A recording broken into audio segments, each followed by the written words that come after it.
27 acerca de las disciplinas orientales encontradas por los ingleses. Si nosotros nos ponemos a mirar la historia desde sus inicios, sabemos que las civilizaciones surgieron en el Medio Oriente, sí, y después en Asia, pero lo que se conoce como la cuna de la civilización es lo que está actualmente en Irak, la actual Irak, y lo que era la antigua Sumeria, ¿sí?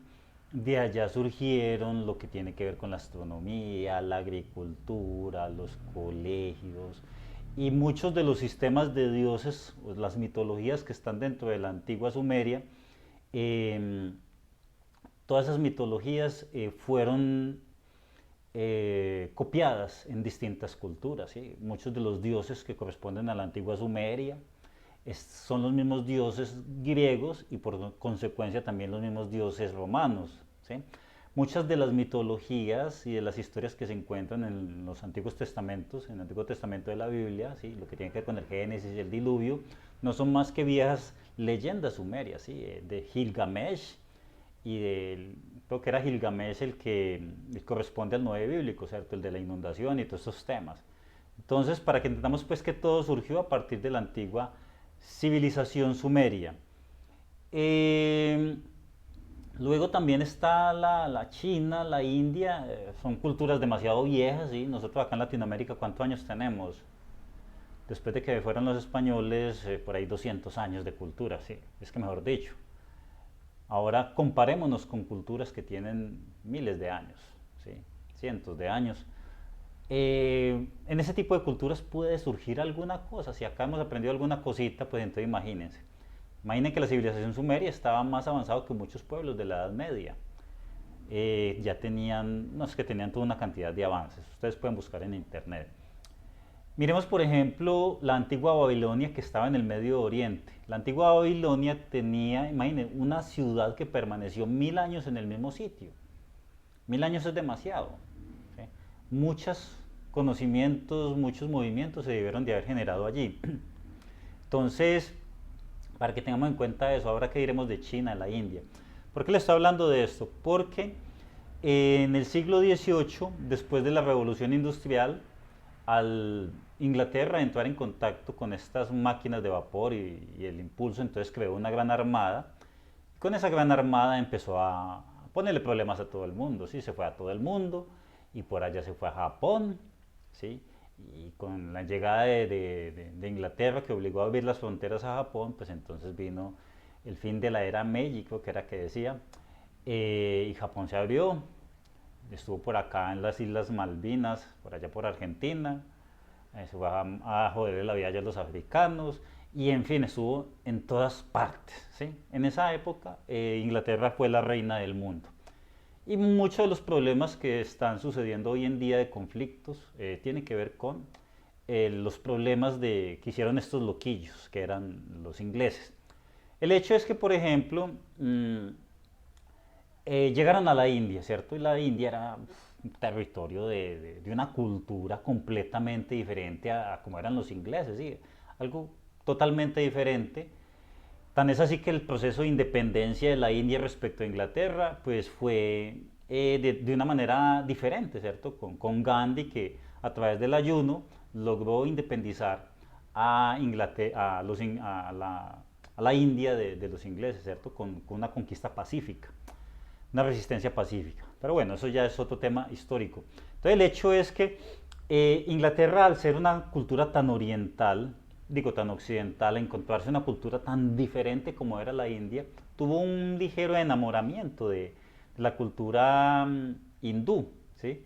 Entonces los ingleses fascinados con esos budas gigantes, con esas prácticas que si la meditación, que si el yoga, todo eso, mejor dicho, fascinados, matados como se dice.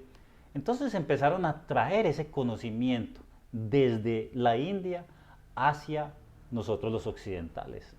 Y como obviamente nosotros somos hijos, nacemos dentro de los imperios y nosotros pensamos de acuerdo a las ideas que nos metan los imperios a las malas, ¿sí? Sino acá, por ejemplo, miremos en el tema latino, nosotros los latinoamericanos, pues obviamente nuestras costumbres fueron muchas de ellas impuestas, ¿sí? Y también la manera de pensar, la cultura, Entonces los ingleses fueron los que trajeron esta moda del yoga y todas estas cosas hacia esta parte del mundo, ¿sí? Entre esas, por ejemplo, el yoga. Por eso vemos el yoga en muchos gimnasios, ¿sí? Porque ellos pues fascinados con el tema, que bueno, estos traigámoslos para acá, ¿sí? Traigámoslo para acá. Entonces es la razón por la que nosotros conocemos acerca del yoga y de muchas otras tipos de pensamientos que vienen de la India. Por ejemplo, yoga, existen muchos tipos de yoga. El Hatha Yoga, que es el yoga, el que se ve más que todo en los gimnasios, que es de movimiento, de estiramiento, de mudras, de posturas, de mantras, todas estas cosas, aunque también hay algo que se llama mantra yoga. Está el Bhakti Yoga, que es el yoga devocional. Es un yoga que incluso se puede encontrar en las iglesias. Te conectas con una entidad superior o con Dios a través de la emoción y la devoción. También está el Raja Yoga, que es el yoga del pensamiento y ya se concentra más en el dominio del pensamiento. Y así sucesivamente. Entonces, a través de estas prácticas que son diferentes a la cultura occidental, tú puedes entrar en contacto con estas prácticas. Prácticas hechas por una cultura enfocada no tanto en el materialismo, sino en el dominio de la propia personalidad y en el interior, ¿sí? Si usted entra a mirar los conceptos de la cultura oriental, tienen una cantidad de literatura y unas explicaciones completamente profundas acerca de todo lo que hay en el mundo, ¿sí? Porque si usted se mira con las explicaciones occidentales, todo lo ven de una manera muy superficial. Usted se va a la India y a usted le hablan de que hay 7 cuerpos, de que hay 7 chakras, ¿cómo es? De los mundos, de los elementales, de una cantidad de cosas. Todo lo tienen muy bien explicado a nivel espiritual. Es una cultura orientada a la parte espiritual, ¿sí? Y por tanto también a la parte del dominio de la personalidad. Y respecto al dominio de la personalidad, cabe contar la historia de Siddhartha, ¿sí? De pronto no sé si ustedes la han escuchado. Siddhartha era un príncipe que nació en una ciudad, un pueblo, donde el padre lo protegía de el mundo, porque el mundo estaba, como se dice, corrompido y estaba lleno de miseria y de dolor. Entonces, ese rey quería lo mejor para su hijo Siddhartha.